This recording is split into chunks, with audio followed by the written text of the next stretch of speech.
how to add text to speech in Scratch 2022. Hey everyone, welcome to How to Browser YouTube channel.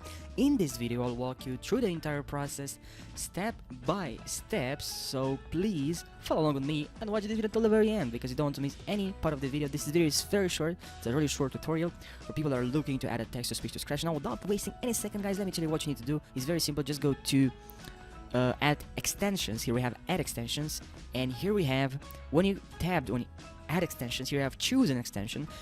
So now just look for text to speech, and okay, it's right here. Text to speech, make your project talk. So that's what we want. We want to make our project talk. Okay, we want to make our projects talk. Okay, that's what we want. So now just select text to speech, click on it, and now you have text to speech. Say hello.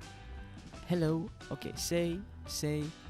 You just need to add this. You probably don't hear because I haven't enabled in my capturing program when I'm recording my screen. But you know, that works, and I hope this video provides you with value. If you did, drop a like and subscribe for more how-to videos. This is How to Browser YouTube channel, and see you guys in the next video.